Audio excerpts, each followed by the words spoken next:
ये अंग्रेजों का साथ दे रहे थे, खुलकर साथ दे रहे थे।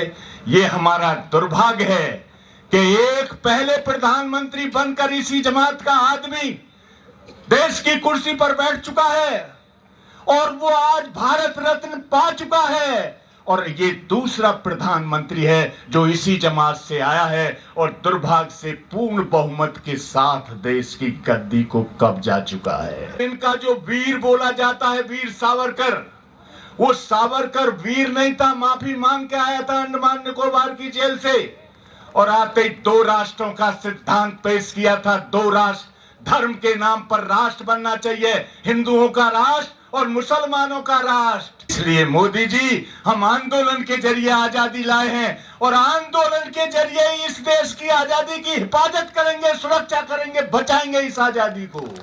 जितने भी दंगे हुए, इन दंगों की सारी रिपोर्ट इंटरनेट पर मौजूद है। आप मेहरबानी करके सारी रिपोर्टों को पढ़ लीजिए। एक भी रिपोर्ट आपको, जांच आयोग की रिपोर्ट एक भी ऐसी नहीं मिलेगी जिसमें आरएसएस का नाम ना हो।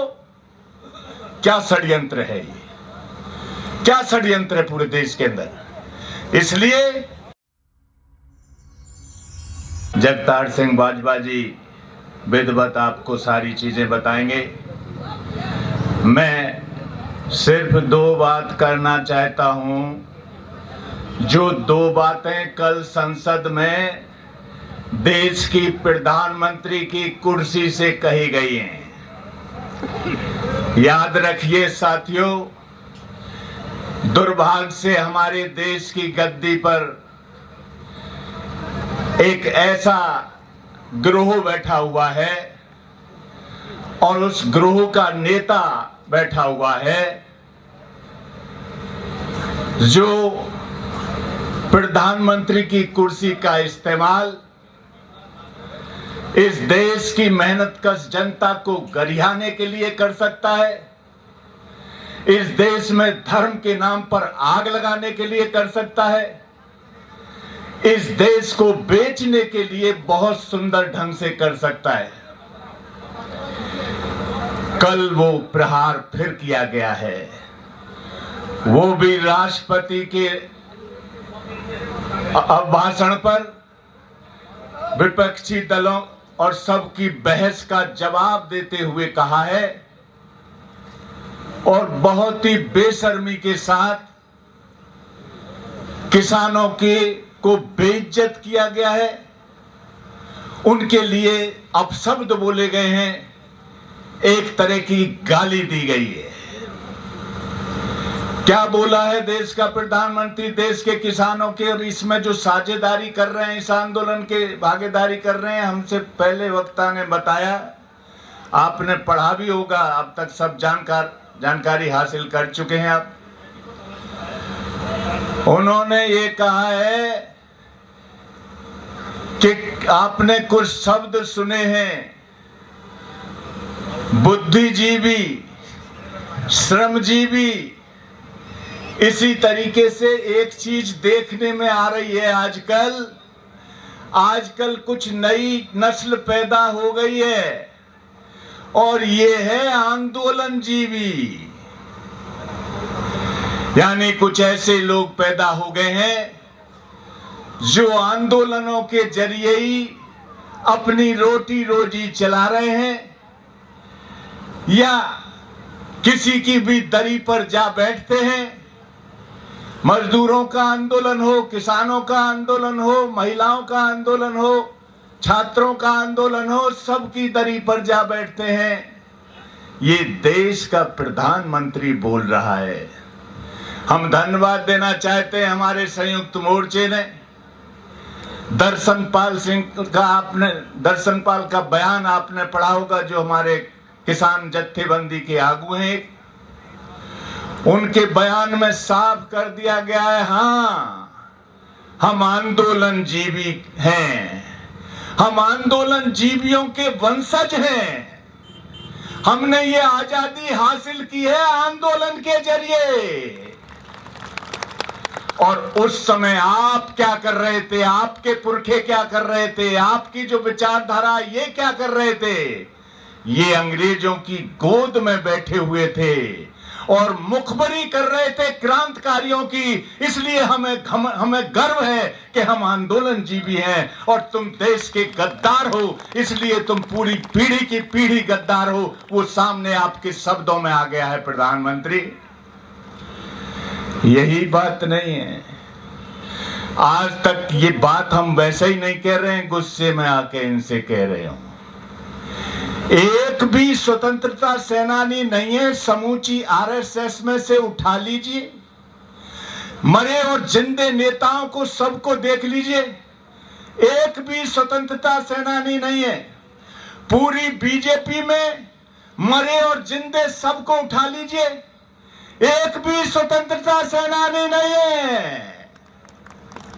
ये अंग्रेजों का साथ दे रहे थे, खुलकर साथ दे रहे थे। ये हमारा दुर्भाग्य है कि एक पहले प्रधानमंत्री बनकर इसी जमात का आदमी देश की कुर्सी पर बैठ चुका है और वो आज भारत रत्न पा चुका है, और ये दूसरा प्रधानमंत्री है जो इसी जमात से आया है और दुर्भाग्य से पूर्ण बहुमत के साथ देश की गद्दी को कब्जा चुका है। ये हालत है साथियों। आप जानते हैं इनका इतिहास। पहली बात, एक मैंने बताया, अंग्रेजों का साथ दे रहे थे। 1925 में आरएसएस का गठन हुआ, 1939 में जमात इस्लामी का गठन हुआ, और इनका जो वीर बोला जाता है, वीर सावरकर, वो सावरकर वीर नहीं था, माफी मांग के आया था अंडमान निकोबार की जेल से, और आते ही दो राष्ट्रों का सिद्धांत पेश किया था। दो राष्ट्र, धर्म के नाम पर राष्ट्र बनना चाहिए, हिंदुओं का राष्ट्र और मुसलमानों का राष्ट्र। किसकी आंखों में धूल झोंक कर आप ये देश का सवाल और ये उठा रहे आइडियोलॉजी का सवाल? इसलिए साथियों, देश के टुकड़े कराने की नींव अंग्रेजों के द्वारा धर्म के नाम पर अलग अलग उग्रवादी संगठन खड़े कर 1925 में आरएसएस को बनाया, 1939 में जमात इस्लामी को बनाया, और इन्होंने तमाम और सारे संगठनों को खड़ा किया। और जब आजादी, हिंदू और मुसलमान, सिख और ईसाई सारे मिलकर देश में लाखों लाख कुर्बानी देकर जब आजादी हासिल कर ली, तो उस आजादी को खून में डुबोने का काम इन्हीं ने किया। इसी ने धर्म के नाम पर आग लगा दी देश के अंदर। तमाम प्रचार मिला, उस समय का जो प्रचार तंत्र था वो इनके साथ खड़ा हो गया और आई हुई आजादी को खून में डुबो दिया गया। साथियों, 10 लाख से ज्यादा लोग मारे गए, 1.5 करोड़ लोग इधर से उधर गए और एक देश के 2 टुकड़े कर दिए हैं, एक देश के 2 टुकड़े कर दिए गए। ये है आपके पूर्वजों की कहानी। इसलिए मोदी जी, हम आंदोलन के जरिए आजादी लाए हैं और आंदोलन के जरिए इस देश की आजादी की हिफाजत करेंगे, सुरक्षा करेंगे, बचाएंगे इस आजादी को। ये इतिहास है। आजादी के बाद जितने भी दंगे हुए, इन दंगों की सारी रिपोर्ट इंटरनेट पर मौजूद है। आप मेहरबानी करके सारी रिपोर्टों को पढ़ लीजिए। एक भी रिपोर्ट आपको, जांच आयोग की रिपोर्ट एक भी ऐसी नहीं मिलेगी जिसमें आरएसएस का नाम ना हो। क्या षड्यंत्र है ये, क्या षड्यंत्र है पूरे देश के अंदर। इसलिए आंदोलन की बात करना है, किसानों मजदूरों को आंदोलन के नाम पर दूसरे तरीके के ताने देकर उनको बेइज्जत करना, ये प्रधानमंत्री की कुर्सी से बंद करना होगा प्रधानमंत्री नरेंद्र मोदी, वरना तो तस्वीर दूसरी चली जाएगी। आप इनको जो कह रहे हैं, इनका बेटा बॉर्डर पर खड़ा सुन रहा है, सावधान हो जाओ मोदी जी। इनका बेटा बॉर्डर पर खड़ा सुन रहा है, मेरे बाप के लिए क्या बोल रहा है ये देश का प्रधानमंत्री, मेरे बाप के लिए क्या बोल रहा है। ये तमाम सिपाही खड़ा हुआ है, ये हमारे बड़े बूढ़ों के लिए क्या बोल रहा है। तो आप बोलते हो प्रधानमंत्री की कुर्सी से, लेकिन सावधान हो जाओ, हमारे बच्चे दूसरी जगह भी हैं, हमारे बच्चे सुन रहे हैं।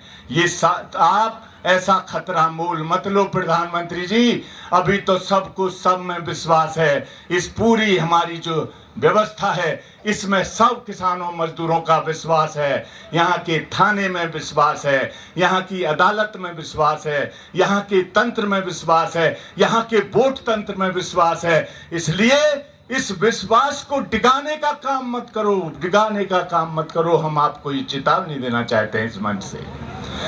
दूसरी चीज क्या कहिए, भयंकर चीज दूसरी कहिए, उसको कम लोग समझ रहे हैं। बोला है एफडीआई, आपने सुना है एफडीआई? अब एक नई एफडीआई आ गई है। एफडीआई बोलते हैं फॉरेन डायरेक्ट इन्वेस्टमेंट, जो इन्होंने शुरू किया है, यानी विदेशी कंपनियां सीधा निवेश कर सकती हैं हमारे किसी भी क्षेत्र में, वो इन्होंने ही शुरू किया। एफडीआई का सिलसिला सरकार से भी पूछने की जरूरत नहीं है। डायरेक्ट पानी के जहाजों में, डायरेक्ट उड़ने वाले जहाजों में, डायरेक्ट इसरो में, मतलब हमारे स्पेस में, डायरेक्ट हमारे आकाश में हवाई जहाज उड़ाने में, डायरेक्ट हमारे फौज के हथियार बनाने में, डायरेक्ट हमारे खेती में, डायरेक्ट हमारी खेती की जमीनों की खरीद फरोख्त में, डायरेक्ट ये कर चुके हैं। इसलिए एफडीआई के अंतर को समझिए। यही जो बजट पेश किया है, इसमें आपके इसरो स्पेस में 100% एफडीआई कर दिया है।